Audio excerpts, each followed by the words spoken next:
Sungguh indah ada di dalam hadirat-Mu ya Tuhan. Amin. Apa yang dikatakan pemazmur, lebih baik 1 hari di pelataran Tuhan daripada 1000 hari di tempat lain. Kami sungguh bersyukur Tuhan, surga ada di tengah-tengah kami. Mari kita berdoa bersama-sama. Ulangi seperti apa yang saya ucapkan. Bapa kami yang ada di dalam surga, dikuduskanlah nama-Mu, datanglah kerajaan-Mu, jadilah kehendak-Mu di bumi ini seperti di dalam surga. Bapa yang baik, berikanlah kami pada hari ini rezeki yang menjadi bagian kami secukupnya, cukup untuk memberikan pinjaman kepada banyak bangsa, sedangkan kami sendiri tidak punya pinjaman. Cukup untuk menjadi saksi Tuhan, mulai dari Yerusalem, Yudea, Samaria, sampai ke ujung-ujung bumi. Cukup untuk menjadikan semua bangsa murid Kristus dan membaptis mereka dalam nama Yesus. Terima kasih Bapa untuk rezeki yang secukupnya. Dan ampunilah dosa-dosa kami. Ampunilah kesalahan kami, seperti kami pun mengampuni orang-orang yang bersalah kepada kami. Dan janganlah masukkan kami ini ke dalam pencobaan, tetapi bebaskanlah kami dari segala yang jahat. Sebab Engkaulah yang empunya kerajaan, kuasa, dan kemuliaan sampai selama-lamanya. Dalam nama Tuhan Yesus, kami sudah berdoa. Haleluya, haleluya, haleluya. Mari Bapak Ibu sekalian, sekarang kita bersama-sama secara serempak dan serentak kita akan menggemakan Mazmur 91 dengan suara yang keras, dengan suara yang lantang dari tempat kita masing-masing. 2, 3. Mazmur 91.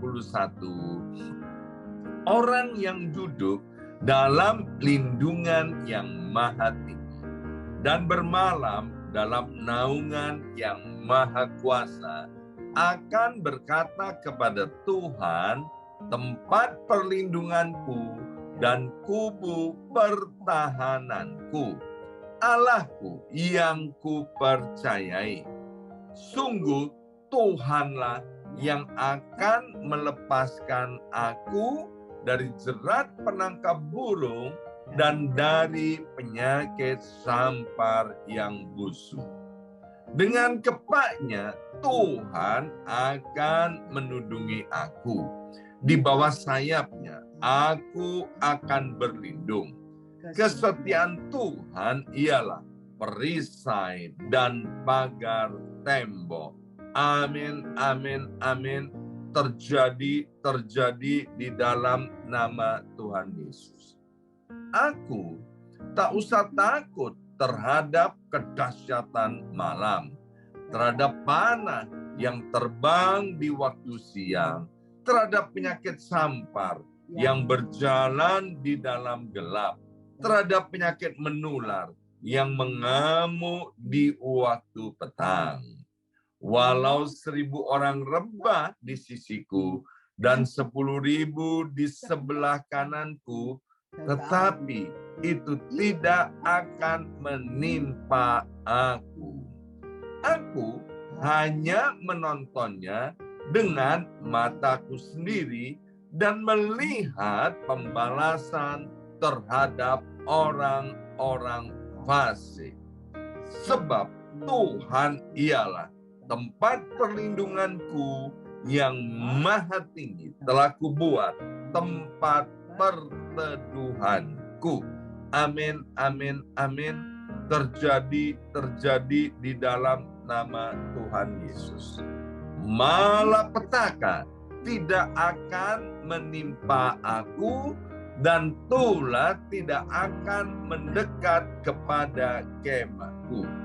Sebab malaikat-malaikat Tuhan akan diperintahkan oleh Tuhan kepadaku untuk menjaga aku di segala jalanku.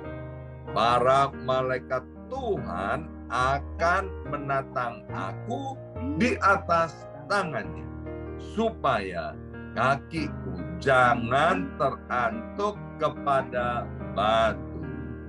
Singa dan ular tedung akan aku langkahi. Aku akan menginjak anak singa dan ular naga. Amin, amin, amin. Terjadi di dalam nama Tuhan Yesus. Sungguh hatiku melekat kepada Tuhan, maka Tuhan akan meluputkan aku, Tuhan akan membentengi aku, sebab aku mengenal nama Tuhan. Bila aku berseru kepada Tuhan, Tuhan akan menjawab. Tuhan akan menyertai aku dalam kesesakan. Tuhan akan meluputkan aku dan memuliakan aku. Dengan panjang umur akan Tuhan kenyangkan aku, dan akan Tuhan perlihatkan kepadaku keselamatan daripadanya. Amin, amin, amin. Terjadi di dalam nama Tuhan Yesus. Terima kasih Bapa. Sekarang jamalah kami dengan kuasa Roh Kudus-Mu, anugerah kami dengan hikmat dan pewahyuan daripada sorga, sehingga firman Tuhan yang kami dengarkan dapat menjadi rema dalam hidup kami. Dalam nama Tuhan Yesus, yang siap mendengarkan firman Tuhan, angkat jempolnya ke depan dan katakan amin 3 kali. Amin, amin, amin. Haleluya, haleluya. Salam revival, salam kebangkitan. Semangat pagi. Ya, senang sekali hari ini sudah masuk bulan April. Wah, cepat sekali Bapak Ibu sekalian ya. Kita udah melalui hari demi hari, sudah 3 bulan, dan sekarang hari pertama atau pada bulan yang keempat di tahun 2023. Dan saya bersyukur melihat Bapak Ibu semuanya, anak-anak Tuhan yang terus bersemangat mencari kerajaan Allah dan kebenarannya. Ya, saya percaya nanti semua yang menjadi pergumulan dan doa-doa kita, apa yang menjadi kerinduan kita, Tuhan jawab, Tuhan tolong, Tuhan tambahkan dalam hidup kita, Tuhan genapi. Amin. Nah, baik Bapak Ibu sekalian, kita akan lanjutkan ya bagian yang kedua dari Amsal 17. Saya akan bacakan ayat yang ke-22 ya, ayat 22. Ayo Bapak Ibu yang ada Alkitabnya boleh baca bersama-sama saya Amsal 17 ayat 22. Demikian bunyi firman Tuhan 23, hati yang gembira adalah obat yang manjur. Bersama saya ucapkan obat yang manjur. 23, obat yang manjur. Tetapi semangat yang patah mengeringkan tulang. Nah, kalau kita membaca firman Tuhan, kalau kita perhatikan, dan tadi saya sudah minta Bapak Ibu untuk mengulangnya ayat ini, bahwa hati yang gembira, biasanya kebanyakan orang ada yang bilang begini, hati yang gembira adalah obat. Titik, ya kan? Padahal Alkitab berkata hati yang gembira bukan sekedar obat, tapi obat yang manjur, ya. Beda obat dengan obat yang manjur. Kalau kita masih ingat waktu kita sakit, minum obat, ya kan? Atau teman kita, atau keluarga kita, atau ada kenalan kita, minum obat, dan kemudian nggak sembuh. Dia bilang begini, obatnya kurang manjur. Obatnya tidak manjur, ya kan? Tapi begitu kemudian dia minum obat tertentu, waduh, obat ini manjur, ya kan? Nah, hati yang gembira, Alkitab bilang adalah obat yang manjur, Bapak Ibu sekalian. Bahkan di dunia kesehatan, ya, nggak tahu ini benar atau enggak, ya, ada teman saya bilang, Pastor, ini obat dewa, katanya. Kok ada obat namanya obat dewa? Iya, ini disebut obat dewa. Apapun sakit penyakitnya, kalau minum obat ini pasti sembuh, ya kan? Saya nggak tahu secara medis itu memang membuat sembuh atau enggak, tapi ada beberapa teman, ada beberapa saudara yang berkata ada obat yang disebut obat dewa, ya kan? Itu adalah obat yang manjur. Nah, Bapak Ibu sekalian, kalau kita punya persoalan kesehatan, bahkan kita persoalan dalam hidup ini, yang penting terlebih dahulu hati ini harus dijaga supaya tetap gembira. Ini bukan soal bisa atau tidak bisa, tapi ini soal mau atau tidak mau kita bergembira. Amsal 15, 2 pasal sebelumnya dikatakan begini, hati yang gembira membuat muka berseri-seri. Ya, saya ini karena ada kumisnya, ya kan, mukanya serem, Bapak Ibu sekalian. Maka itu saya selalu berusaha untuk senyum, ya kan, supaya orang nggak takut. Sebab kalau saya kurang senyum, ya kan, orang-orang itu takut loh dekat sama saya. Gara-gara apa? Gara-gara kumis. Kumis ini Bapak Ibu tahu nggak? Ini artinya garis bawah. Kalau kita pernah pelajaran di sekolah, ya kan, garis bawah itu kan ada kalimat dikasih garis bawah. Artinya apa? Kalimat itu penting. Jadi kenapa ada garis bawah ini di sini ada kumis? Karena hidung saya ini penting. Maka itu digarisin bawah supaya Bapak Ibu tahu kalau saya ini punya hidung, ya kan? Dan hidung ini untuk bernapas, ya. Satu kali ada seorang pembicara terkenal, Bapak Ibu sekalian, ya kan? Dia lari-lari, dia panggil Ibu Yongki, Bu, Bu, Bu, Bu, sebentar Bu, sebentar Bu, ya kan? Bu Yongki kaget. Dia tanya gini, Ibu, Ibu ini pakai minyak apa? Atau obat apa? Kok wajahnya berseri-seri katanya. Ibu Yongki ini wajahnya berseri-seri. Kenapa? Karena hatinya selalu bergembira, ya kan? Karena Ibu Yongki ini selalu bergembira, Bapak Ibu tahu nggak? Kalau sakit, ya kan? Ibu Yongki sakit itu hitungannya nggak sampai berhari-hari.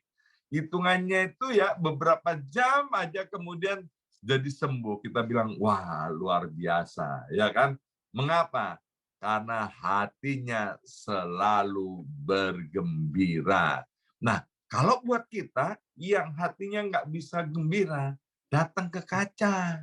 Bapak Ibu sekalian, kemudian katakan, sebut namamu. Misalnya Yongki, Yongki, kenapa mukamu muram?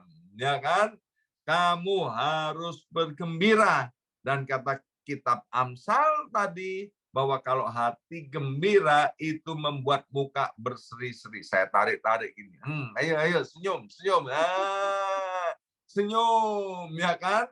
Karena hati yang gembira, salah satunya ditandakan dengan muka yang berseri-seri. Ini penting sekali, Bapak Ibu sekalian, untuk memiliki hati yang gembira. Supaya apa? Supaya kita ini sehat, kuat, panjang umur. Sebab hidup kita ini berarti dan Tuhan mau memakai hidup kita ini agar melalui hidup kita banyak orang diberkati.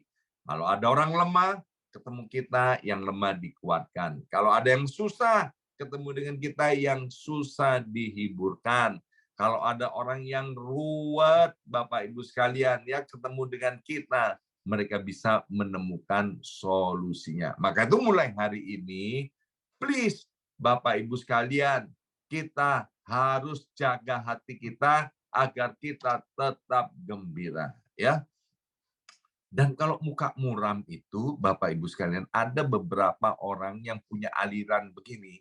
Mukanya muram itu tandanya rohani. Makin muram, makin rohani. Itu salah, Bapak Ibu sekalian. Itu tidak alkitabiah, ya kan? Saya ketemu dengan beberapa orang, ya kan? Tiap ketemu mukanya dimuram-muramkan, ya kan? Jadi nggak ada ceria-cerianya. Dan bekas saya ketemu juga dengan orang yang selalu kalau ketemu nggak pernah sehat, selalu sakit, ya kan? Sakit-sakitan. Mengapa? Karena hatinya tidak gembira. Nah, pertanyaannya, Pak, gimana aku bisa gembira? Bapak Ibu sekalian, kita yang sudah di dalam Tuhan, seharusnya kita tahu, kita sadar bahwa kebutuhan utama manusia itu apa? Ya, saya dalam konseling pernikahan, pranikah maupun orang-orang yang bermasalah dalam pernikahan, saya bilang begini, kebutuhan utama pria, orang dunia itu salah mengerti. Dikatakan begini, bahwa kebutuhan utama pria itu adalah seks, ya kan? Kalau kebutuhan utama wanita, cinta, kasih, ya kan? Nah, saya mau kasih tahu Bapak Ibu sekalian, kebutuhan utama manusia, baik itu pria maupun wanita, orang besar maupun orang kecil, orang kaya maupun orang miskin, orang berpendidikan tinggi maupun tidak, kebutuhan utama manusia adalah cinta. Kebutuhan manusia yang utama adalah kasih, ya kan? Dicintai itu adalah kebutuhan yang utama. Jadi dalam konseling pernikahan atau kasus-kasus yang saya seringkali hadapi, ya, kami layani bersama dengan istri, itu kebutuhan utama manusia adalah kasih. Nah, kalau kita menyadari bahwa kebutuhan utama kita itu sudah dipenuhi, maka kita pasti bergembira. Masih ingat enggak? Ya kan? Yohanes 3 ayat yang ke-16. Karena begitu besar kasih Allah akan dunia ini, sehingga ia mengaruniakan anaknya yang tunggal yang bernama Yesus Kristus. Sehingga barang siapa yang percaya kepadanya tidak binasa, melainkan beroleh hidup yang kekal. Yesus datang ke dunia ini untuk memberi hidup dan memberinya dalam segala kelimpahan. Dan yang diberikan yang nomor satu dan paling utama itu adalah kasih. Saya pernah sampaikan, bahwa hati manusia itu seperti satu tempat yang ada lobangnya. Ya kan? Lobang ini tidak bisa ditutup dengan mobil mewah. Lobang ini tidak bisa ditutup dengan rumah yang begitu besar. Lobang ini tidak bisa ditutup dengan harta benda, emas, perak, atau dolar yang banyak. Hati yang berlobang ini, tempat yang berlobang ini hanya bisa ditutup dengan yang namanya kasih. Dan kasih itu adalah kasih agape, kasihnya Tuhan. Sebab kalau lobang ini, ya, di hati ini tidak ditutupi dengan kasih Tuhan, maka itu manusia nggak bisa bergembira, ya kan? Ke gunung tinggi ku naik-naik mencari damai. Kenapa orang cari damai, ya kan? Karena dia pikir kalau ketemu dengan damai, hatinya bisa gembira. Kenapa dia cari damai? Karena dia nggak bisa gembira, hatinya selalu susah. Maka itu Bapak Ibu sekalian, believe nih, percayalah kepada saya, bahwa kebutuhan utama kita sudah terpenuhi. Ya kan? Nanti baca lagi Yohanes 10 ayat 10 dan Yohanes 3 ayat yang ke-16. Jadi karena kebutuhan utama kita sudah terpenuhi, please tidak boleh lagi di antara kita ada yang susah. Ingat, kebutuhan utama kita sesungguhnya bukan sandang, pangan, papan. Kita memang perlu pakaian, kita perlu baju, kita perlu makanan, kita perlu rumah. Tapi kalau kita sadar bahwa kebutuhan utama kita itu adalah kasih dan itu sudah dipenuhi, maka kita bisa bergembira. Nggak ada lagi di antara kita yang patah semangatnya. Ya. Nah, yang kedua, alasan mengapa kita bisa bergembira karena masalah terbesar di dalam hidup kita. Sekali lagi, ya, setiap kita punya masalah besar atau masalah kecil. Tapi kita harus sadar bahwa masalah terbesar kita pun sudah selesai. Kalau tadi kebutuhan terbesar kita sudah terpenuhi, yaitu kebutuhan terbesar kita adalah tentang kasih, cinta, ya kan? Maka kebutuhan masalah terbesar yang kedua, masalah terbesar kita juga sudah selesai. Saya akan bacakan dari kitab Efesus pasal yang pertama ayat yang ke-7. Sebab di dalam Dia dan oleh darahnya kita beroleh penebusan, yaitu pengampunan dosa menurut kekayaan kasih karunia-Nya. Ya, Bapak Ibu, masalah terbesar kita itu adalah dosa. Bersama saya ucapkan dosa. 2, 3, dosa. Dan kita tahu upah dosa itu adalah maut. Makanya orang yang masih terus hidup di dalam dosa, ya, itu masalahnya silih berganti, nggak ada habis-habisnya. Dosa itu membawa kita itu melorot, turun, turun, turun.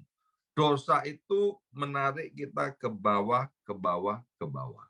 Ya, tapi Kristus datang ke dunia, seperti yang saya sudah sampaikan Yohanes 10 ayat 10 tadi, untuk mengangkat kita. Dan kita harus tahu, Bapak Ibu sekalian, bahwa Yesus 2000 tahun yang lalu datang ke dunia ini untuk apa?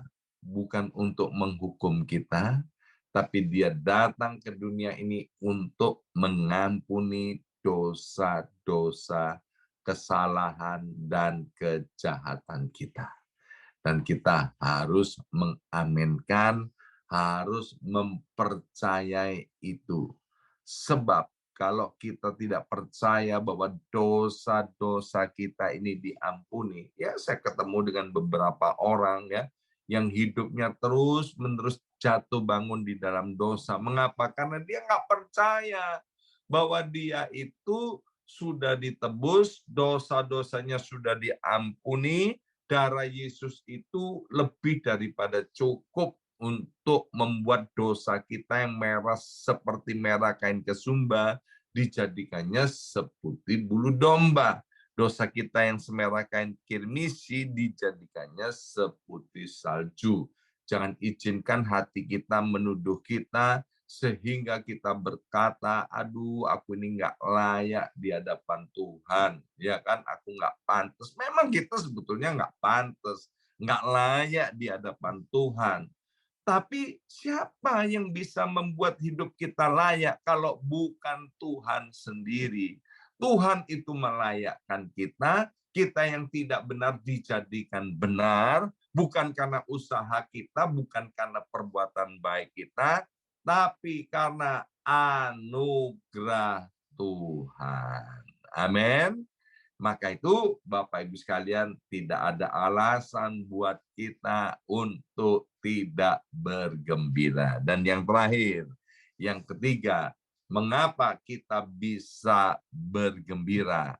Karena ketakutan terbesar dalam hidup kita sudah dikalahkan. Ya, nanti Bapak Ibu bisa baca sendiri di dalam kitab 2 Timotius, ya kan?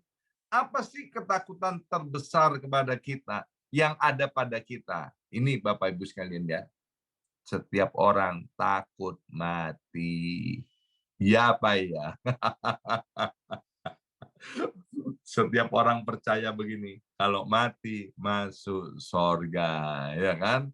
Tapi kalau ditanya sorga indah atau indah, orang-orang akan dengan singkat jelas mantap, wah sorga itu indah, jalannya terbuat dari emas, ya kan? Di sorga luar biasa, tidak ada penderitaan. Semua orang tahu, ya. Tapi kalau ditanya, ayo siapa yang mau berangkat duluan? Nah, jangan saya, Pak. Silakan Pak Pendeta berangkat duluan. Kenapa? Semua orang takut mati, Bapak Ibu sekalian. Kenapa takut mati? Karena belum pernah mati. Ya kan? Kalau sudah pernah mati, orang tahu rasanya mati sehingga tidak takut mati. Kenapa takut mati, Bapak Ibu sekalian? Ya kan?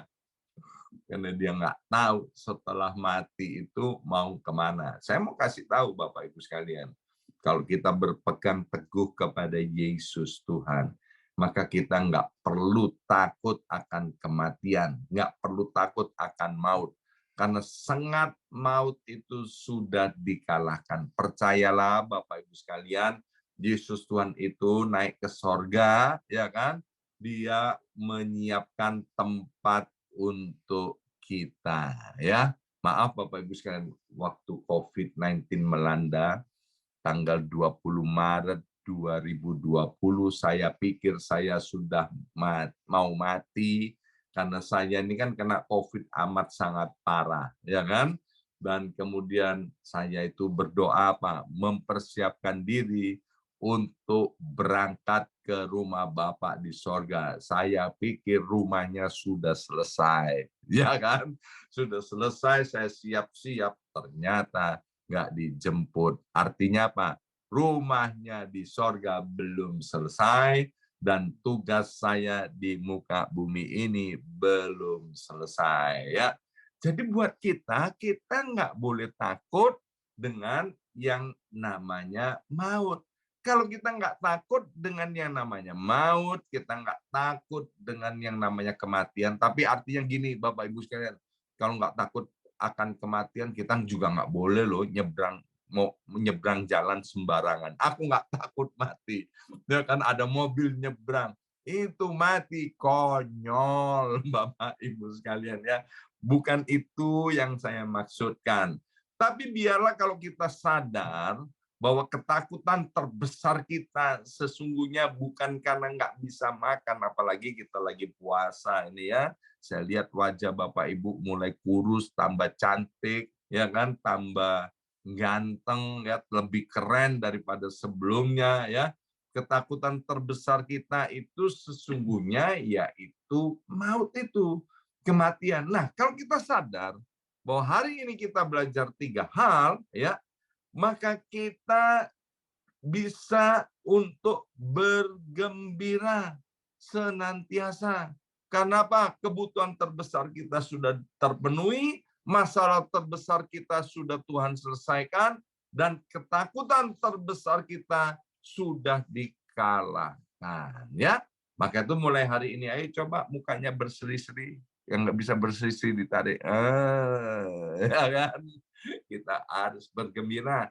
Nanti selesai doa ini, cari kaca, berkata begini, hai kamu yang ada di kaca, harus bergembira. Salah satu bukti kamu bergembira, mukamu harus berseri-seri. Sebab ketika kamu bergembira, itu adalah obat yang manjur. Amin. Mari kita berdoa, materaikan siap benih kebenaran firman Tuhan, biarlah kami dapat menangkap rema ini. Mulai hari ini, kami tidak akan bersedih lagi, tapi kami mau memilih untuk menjadi orang yang hatinya selalu bergembira. Sebab ketika hati bergembira, tubuh kami sehat. Ketika kami bergembira, kami dapat menghadapi segala yang ada di depan kami bersama-sama dengan Yesus Kristus Tuhan.